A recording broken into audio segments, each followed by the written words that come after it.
কৃত্রিম বুদ্ধিমত্তা বা এআই আমাদের ভবিষ্যৎকে ঠিক কিভাবে বদলে দেবে এই প্রশ্নটা এখন প্রায় সবার মনেই ঘুরপাক খাচ্ছে। আচ্ছা, এর উত্তরটা যদি ইতিহাসে লুকিয়ে থাকে, চলুন এমন একটা সময় ফিরে যাই যখন আরেকটা প্রযুক্তি ঠিক এভাবেই পুরো পৃথিবীকে নাড়িয়ে দিয়েছিল। দেখা যাক সেই বিপ্লবের সাথে আজকের এই বিপ্লবের মিলটা কোথায়। ভাবুন তো, এই কথাটা বলা হয়েছিল 1844 সালে, যখন শিল্প বিপ্লব একেবারে তুঙ্গে। ফ্রিডরিক এঙ্গেলস বলছেন, এই বিপ্লবটা নাকি পুরো সমাজকেই ওলটপালট করে দিয়েছে।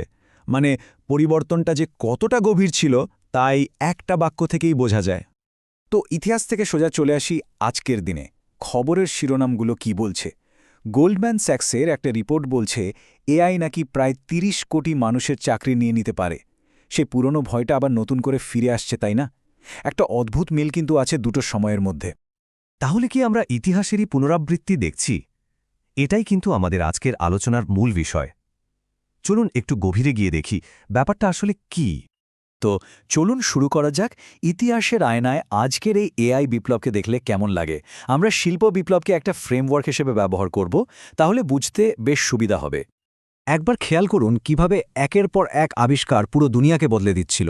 1760-এর দশকে আসলো যান্ত্রিক তাঁত, তারপর জেমস ওয়াটার স্টিম ইঞ্জিন, আর 1830-এর দশকে তো রেলপথ সবকিছুকে এক সুতোয় বেঁধে ফেলল।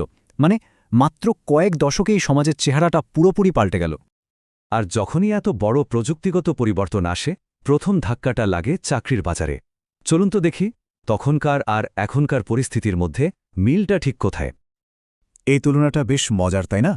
দেখুন, একদিকে তাঁতের কারণে চাকরি হারিয়েছিলেন দক্ষ তাঁতি বা কারিগরেরা, আর এখন অ্যালগোরিদমের কারণে ঝুঁকিতে আছেন ডেটা অ্যানালিস্ট, কাস্টমার সার্ভিস প্রতিনিধিরা। মানে প্যাটার্নটা কিন্তু একদম একই রকম। প্রযুক্তি নিয়ে এই যে ভয়, এটাও কিন্তু নতুন কিছু না। 1810-এর দশকে লুডাইট নামে একদল কর্মী ছিলেন, যারা তাদের চাকরি খেয়ে নেওয়া মেশিনগুলোই ভেঙে ফেলতেন। বোঝাই যাচ্ছে এই ভয়টা অনেক পুরনো। কিন্তু এখনকার সংখ্যাটা শুনলে চমকে যেতে হয়। 30 কোটি। গোল্ডম্যান স্যাক্সের মতে প্রায় 30 কোটি চাকরি এআইয়ের কারণে হুমকির মুখে পড়তে পারে। সংখ্যাটা আসলেই বিশাল। একটু থামতে হয়, ভাবতেও হয় বইকে। তবে মুদ্রার কিন্তু আরেকটা পিঠও আছে। একদিকে যেমন চাকরি হারানোর ভয়, অন্যদিকে তেমনই বিশাল অর্থনৈতিক সম্ভাবনার কথা বলা হচ্ছে। যেমন এআই 2030 সালের মধ্যে বিশ্ব অর্থনীতিতে যোগ করতে পারে প্রায় $13 ট্রিলিয়ন, জিডিপি বাড়াতে পারে 1.2%। ঠিক শিল্প বিপ্লবের মতোই একটা বিশাল অর্থনৈতিক উল্লম্ভন। তাহলে প্রশ্নটা হলো, এই পরিবর্তনের স্রোতে টিকে থাকার উপায়টা কি? উত্তরটা কিন্তু আমাদের মধ্যেই আছে। এমন কিছু দক্ষতা যা মেশিন সহজে নকল করতে পারে না। একবার ভাবুন, যদি সব রুটিন কাজ, ডেটা ঘাটাঘাটির কাজগুলো মেশিনই করে ফেলে, তাহলে আমাদের কাজটা কি হবে? এখানেই কিন্তু মানুষের আসল দক্ষতার প্রয়োজন পড়বে। এই যে দক্ষতাগুলো দেখছেন, যেমন সহানুভূতি, সৃজনশীলতা, ক্রিটিক্যাল থিঙ্কিং, এগুলোই হতে চলেছে ভবিষ্যতের সবচেয়ে বড় অস্ত্র। এগুলোকে আমরা সফট স্কিল বলি বটে, কিন্তু সামনে এগুলোই হবে সবচেয়ে জরুরি স্কিল। যেমন ধরুন সহানুভূতি বা এমপ্যাথি। একটা এআই আপনাকে ডেটা বিশ্লেষণ করে দিতে পারবে, কিন্তু সেই ডেটার পেছনের মানুষটার কষ্ট বা প্রয়োজনটা বুঝতে পারবে না। একজন ভালো নেটাই পারেন সেই ডেটা আর মানুষের মধ্যে একটা সেতু তৈরি করতে। আরেকটা উদাহরণ দিই, ক্রিটিক্যাল থিঙ্কিং। এআই তো আমাদের তথ্যের সাগরে ভাসিয়ে দেবে, কিন্তু কোন তথ্যটা ঠিক, কোনটা ভুল, কোথায় পক্ষপাতিত্ব আছে, এই বিচারটা করার দায়িত্ব কিন্তু আমাদেরই। অনেকটা এআইয়ের জন্য একজন মানব ফ্যাক্ট চেকারের মতো। ইতিহাস কিন্তু আমাদের এটাই শিখিয়েছে যে যখনই কোনো বিপ্লব পুরনো কিছু কাজকে শেষ করে দেয়, তখনই সম্পূর্ণ নতুন ধরনের কাজের জন্ম হয়। এআইয়ের ক্ষেত্রেও ঠিক এটাই ঘটতে চলেছে।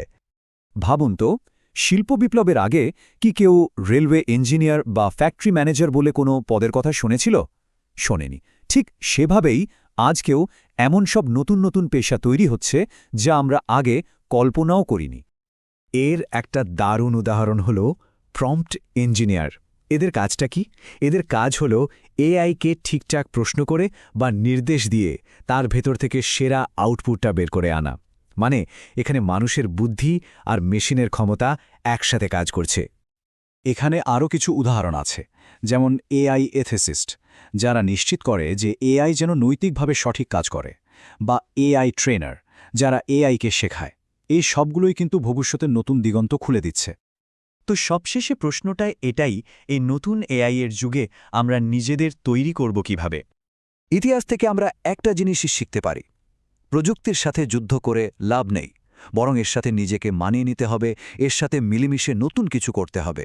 মেশিন ভাঙাটা কোনো সমাধান হতে পারে না। এই নতুন সময়ে সফল হওয়ার জন্য মূলত 4টে জিনিস দরকার। প্রথমত, সারা জীবন শেখার মানসিকতা। দ্বিতীয়ত, সফট স্কিল বাড়ানো। তৃতীয়ত, যে কোনো পরিবর্তনের সাথে নিজেকে খাপ খাইয়ে নেওয়া। আর চতুর্থত, কোনো একটা বিষয়ে বিশেষজ্ঞ হয়ে ওঠা। আসলে ভবিষ্যৎটা কিন্তু মানুষ বনাম মেশিন নয়। ভবিষ্যৎটা হল মানুষ এবং মেশিন একসাথে, যেখানে মানুষের সৃজনশীলতা আর মেশিনের শক্তি মিলেমিশে একাকার হয়ে যাবে। শেষ বিপ্লব মানে শিল্প বিপ্লব আমাদের এই আধুনিক দুনিয়াটা তৈরি করে দিয়েছে। এখন প্রশ্ন হলো, এই নতুন বিপ্লব দিয়ে আমরা কি তৈরি করতে চলেছি? এর উত্তরটা কিন্তু আমাদের সবার হাতেই।